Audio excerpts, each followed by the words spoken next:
The late spring air in Charleston, South Carolina, smelled of blooming magnolias and champagne. The Sinclair estate glowed beneath golden lights strung across oak trees, a backdrop worthy of a magazine cover. Emily Sinclair stood in front of a mirror, her white lace gown hugging her form with a precision that seemed almost symbolic, beautiful, flawless, tight. "Are you ready?" her mother asked, beaming from the doorway. Emily nodded. Her chest ached from how hard her heart was pounding, but her lips curled into a practiced smile. More than ever. Downstairs, the guests were already gathering. Lawyers from David's firm, teachers from Emily's school, distant cousins, old family friends, and, tucked into the back row of white chairs beneath the canopy, him, Gregory Carmichael. To everyone else, he was Emily's charming uncle, her late father's younger brother, now a 40-something bachelor with salt and pepper hair and an unnerving calm. But to Emily, his presence was a reminder that this was all a charade. She felt his eyes on her as she walked down the aisle toward David Harper, the man she was about to marry. David looked like a man in love. He smiled the moment he saw her, his face filled with open, unguarded joy. He reached for her hand when she arrived at the altar and mouthed, "You look beautiful." Emily nodded. She couldn't tell him that someone else had once whispered those same words when she was barely 16. Someone who shouldn't have. The vows were said. The rings exchanged. The kiss given. Cameras flashed and confetti flew into the soft breeze. The guests cheered, toasted, and danced. David twirled his new bride beneath twinkling lights, unaware that her mind was elsewhere. Across the room, Gregory raised his glass and offered her a subtle nod, one that only she would understand. Later that evening, as the last guests trickled out and David pulled Emily into their honeymoon suite at the Sinclair estate, she felt the walls closing in. He was kind, gentle, everything she should have wanted. But all she could think about was what she had left behind, and what still lingered. As David slept beside her, blissfully unaware of the secrets curled next to him in their wedding bed, Emily reached for her phone under the pillow. A single unread message lit up the screen. "Gregory, he looked so proud today. Almost makes me jealous. But don't forget who you belong to." Emily stared at the message. Her thumb hovered over the screen, trembling. She didn't delete it. The memories always came at night. While David's breathing steadied beside her in their honeymoon suite, Emily lay frozen, staring at the ceiling fan spinning in slow circles above. She tried to focus on the rhythm of his breath, on the faint sounds of Charleston nightlife outside the window, but it was no use. The past had a voice, and it was whispering again. 12 years ago, she had been just 16. A high school junior with braces on her teeth and a sketchpad always under her arm. Her world had crumbled that year. Her father, Robert Sinclair, had died suddenly of a heart attack. The loss gutted the family, but especially Emily, who clung to memories of their Saturday morning pancakes, and the way he always told her to draw the world the way she saw it. That's when Gregory stepped in. He was her father's youngest brother. Charming, attentive, and the only adult who didn't treat her like a fragile doll. He began picking her up from school, taking her for milkshakes, sitting beside her while she drew. He told her she had her father's eyes, that she was special, that he understood her in ways no one else could. At first, Emily thought it was kindness, a bond of shared grief. Then came the night everything shifted. It was late. Her mother was asleep. Gregory had stayed over after helping with plumbing repairs. He knocked on her bedroom door softly and stepped inside. "You still awake, Em?" She nodded, brushing hair from her face. He sat on the edge of her bed. "You know I worry about you." "I'm fine," she whispered. "No, you're not. But it's okay. I'm here. I'll always be here." He leaned in and hugged her. It lasted too long. She remembered the warmth, the scent of his cologne, the way his hand rested on her hip as he pulled back.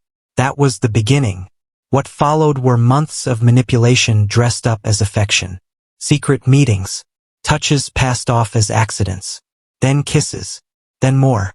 By the time she realized what it truly was, wrong, twisted, dangerous, she was already in too deep. He had convinced her it was love, that no one else could ever understand them. Over the years, Gregory kept her under his control like a spider tending its web. When she dated boys in college, he made her feel guilty. When she tried to pull away, he threatened to expose her. "Who do you think they'll believe?" he said once. "Me? Or a confused little girl with daddy issues?" So she stayed. Even when she met David. Even when David asked her to marry him. She had told Gregory it was over. He laughed in her face. Now, with a ring on her finger and a husband she had barely begun to love, the weight of those 12 years pressed down like an anchor on her chest. Her phone buzzed again. "Gregory, I can still taste you. Don't play house too long. We have unfinished business." Emily locked the screen and sat up in the dark. She walked to the bathroom and stared at her reflection. Her wedding gown was hanging from a hook behind the door. The girl who wore it hours ago had looked like a bride. A wife. But the woman in the mirror, she was something else entirely. In the months following the wedding, Emily Harper, née Sinclair, played the role of the devoted wife with precision. She baked David's favorite blueberry muffins on Sundays, memorized his court schedules, and attended charity events on his arm with a rehearsed smile. To the outside world, their life looked enviable: new house, successful careers, matching golden retrievers named Duke and Daisy. But beneath the surface, she was coming undone. Every message from Gregory added another fracture to her carefully constructed world. He rarely called anymore. He didn't need to. His texts were short and commanding. "Thursday night. Same hotel.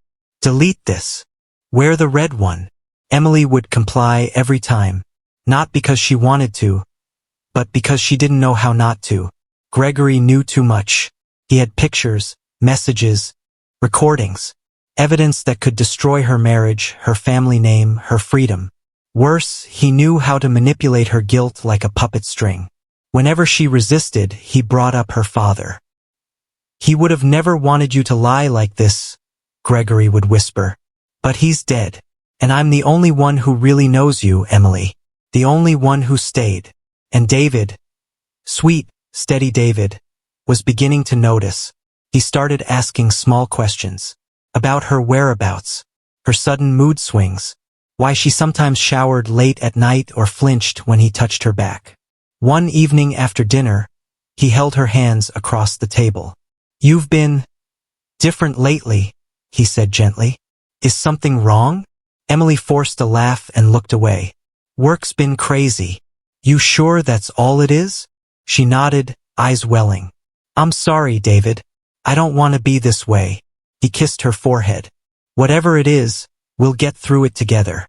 She excused herself and locked herself in the downstairs bathroom, where she cried until her ribs hurt, because she knew it was a lie.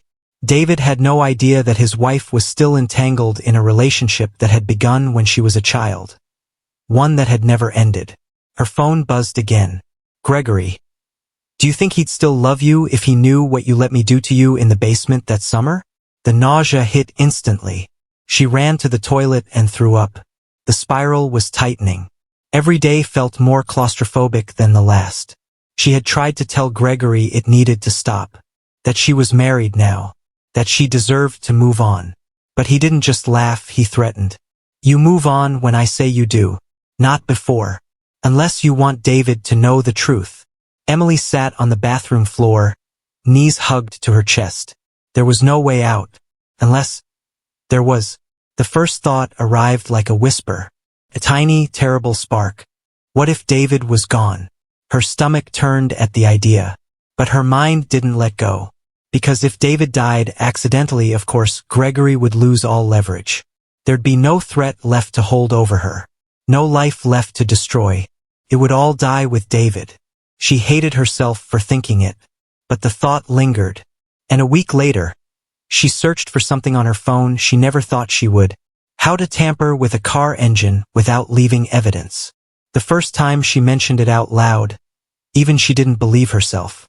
Emily sat in the dim corner of a nondescript motel room, legs crossed on a floral print bedspread that smelled faintly of bleach and regret. Gregory stood by the window, watching headlights pass on the highway beyond. The only light in the room came from the bathroom door left ajar. "I wish he were dead," she whispered. He turned slowly, eyes narrowing. Say that again. I said. Her voice faltered. I wish David didn't exist. Gregory approached her, his stare flat, emotionless. You don't get to be vague, Emily. You brought this up. Finish it. She swallowed hard, every cell in her body recoiling, but she forced the words out. If he died, it would all go away. Everything.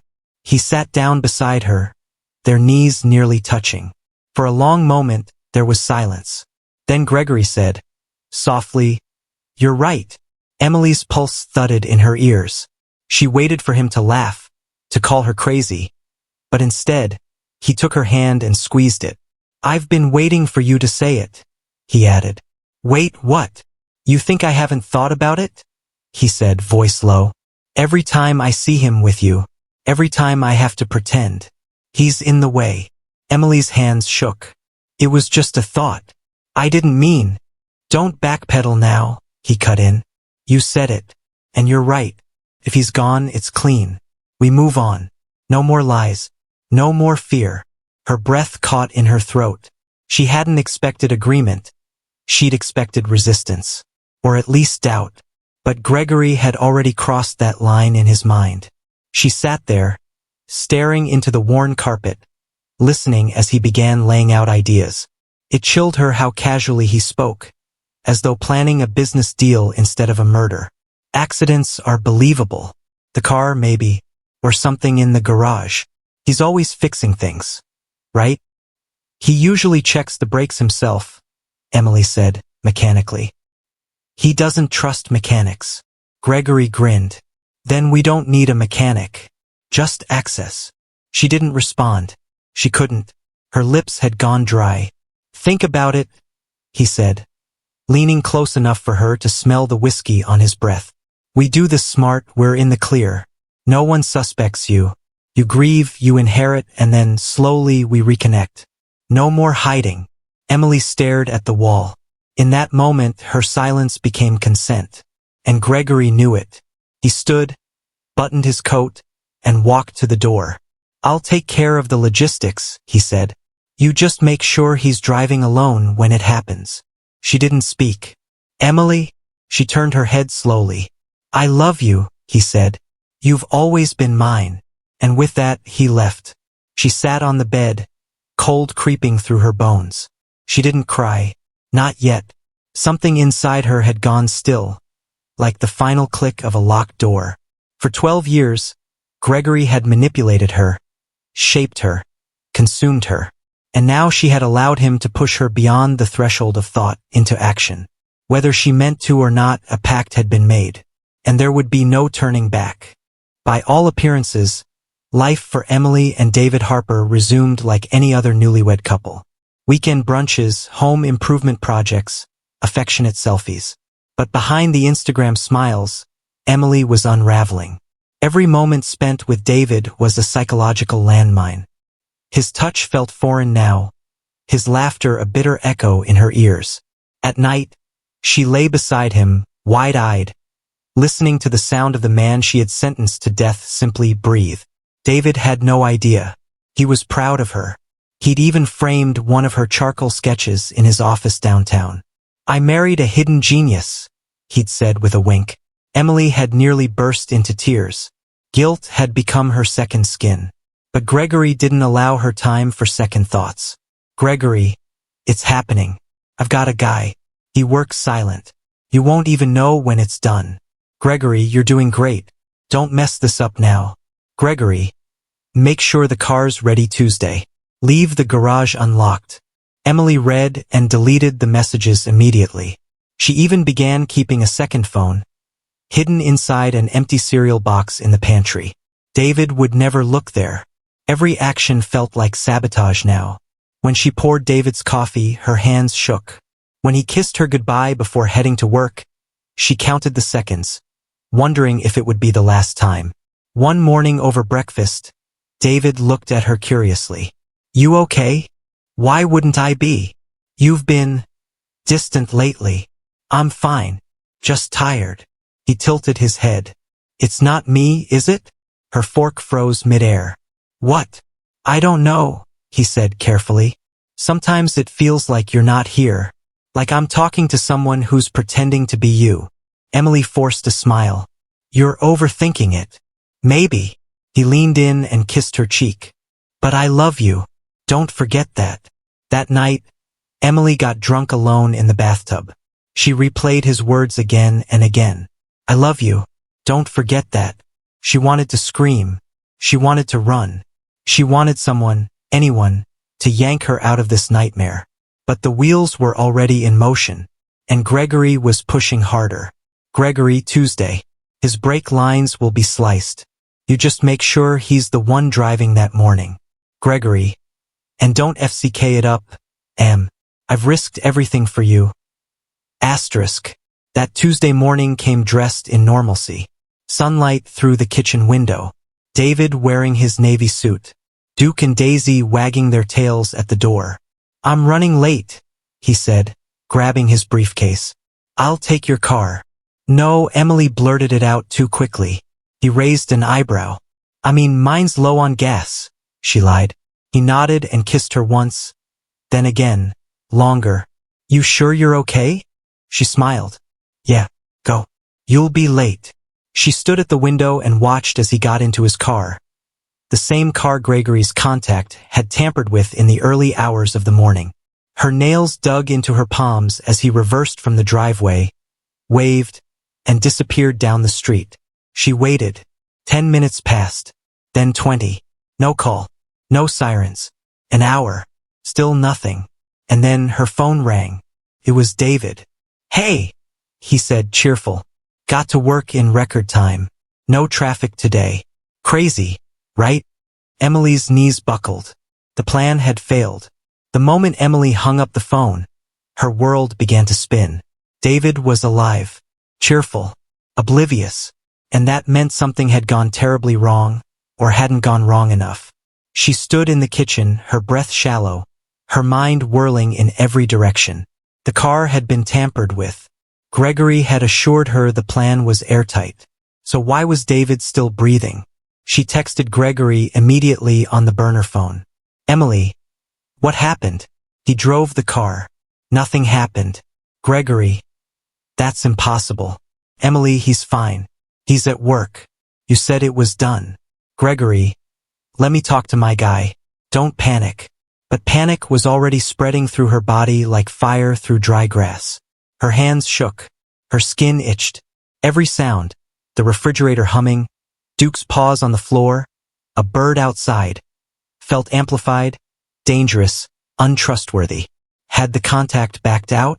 Had someone seen something? Or worse, had David suspected something and checked the car himself?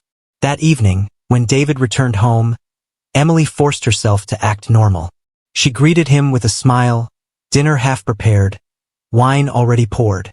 Someone's in a good mood, he said with a grin, loosening his tie. I missed you, she replied. He wrapped his arms around her waist and kissed her neck. I missed you too. You were acting a little weird this morning. Everything all right? I told you, she said softly, resting her head on his chest. Just tired. David hesitated for a moment, then nodded. Well, get some rest tonight. You're my whole world. Can't have you falling apart on me. She felt her throat tighten at those words. Her whole world. If only he knew she had tried to erase his from existence. The next morning brought more than guilt. It brought detectives. 2 Charleston PD officers knocked on their front door at 9:17 a.m. Sorry to bother you, ma'am, one said. We're looking into a string of suspicious vandalism cases in the area. Tampered vehicles. Any strange activity near your property recently? Emily blinked. Tampered vehicles? Brake lines. Gas caps. We've had 3 incidents on this street in the last 2 weeks. The other officer added. No major injuries yet, thank God. David stepped forward. My wife's car was parked in the driveway overnight. Nothing seemed out of the ordinary. One of the detectives made a quick note. Mind if we take a look? Just to be safe? Emily's heart nearly stopped. David looked to her. That okay? Of course, she choked out. As the officers examined both cars in the driveway, Emily stood frozen in the hallway, her hands curled into fists. When the front door opened again and they reappeared, one officer wore a furrowed brow. "Interesting," he said. "You said this is your vehicle, Mr. Harper?" David nodded. "Brake line's been patched recently. Newer clamp, not standard repair." David raised a brow. "I haven't taken it to the shop in months." Emily's stomach turned to stone. The officer shrugged. "Might be worth running it in for inspection, just in case. We'll keep you updated if anything else comes up." They left. Emily stared after them, unable to breathe. Gregory's plan had almost worked. And now, police were circling, without even realizing what they were looking for. That night, Gregory called her. "No more middlemen," he said. "We do this ourselves. I don't trust anyone anymore." "We shouldn't do anything," she snapped. "The police were here. They're watching now. They're clueless. And you're panicking. We almost got caught. But we didn't. And we won't. You just need to stick to the plan." Emily hung up on him. For the first time in 12 years, she felt something stronger than guilt or fear. Doubt. But doubt wouldn't be enough to save anyone. Not now. The cracks had started to show. And something was coming through them. David couldn't shake the strange feeling. Emily was distant. Her smiles didn't reach her eyes. And now, the police had confirmed someone tampered with his brakes. He started checking security camera footage from the neighborhood. Nothing unusual, until he saw a shadowy figure near their garage at 2:11 a.m. a few days earlier. He also found something else, Emily's old phone, hidden deep in the pantry. Most apps were wiped, but one message thread remained. "He leaves around 7:30. Garage door code is the same." David froze. Who was she texting?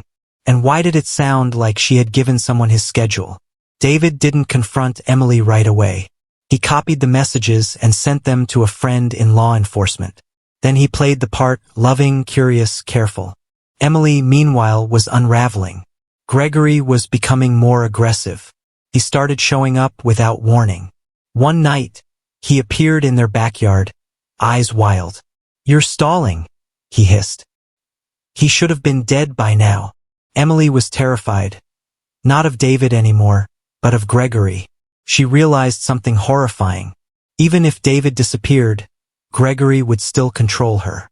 Unless she ended it for good. 2 weeks later, Emily was arrested. David had handed the texts, the security footage, and a voice recording of Gregory threatening her to police. The investigation moved fast. Gregory was arrested hours later. The trial drew media attention. Prosecutors revealed the 12-year affair, the murder plot, and Emily's role in setting it all up. Gregory was painted as a manipulator, Emily as his victim and his accomplice. In the end, Emily was sentenced to 25 years to life. Gregory got 40 years without parole. David sat in court the whole time. He never said a word. In her prison cell, Emily stares at the blank wall each day. She thinks about how it all began with grief, loneliness, and a man who used it against her. She knows she made choices, deadly ones. She betrayed the one person who truly loved her. And now, she sits alone. Her name etched into headlines, her husband remarried, and Gregory's name never spoken again. All that's left is silence. And guilt, that never fades.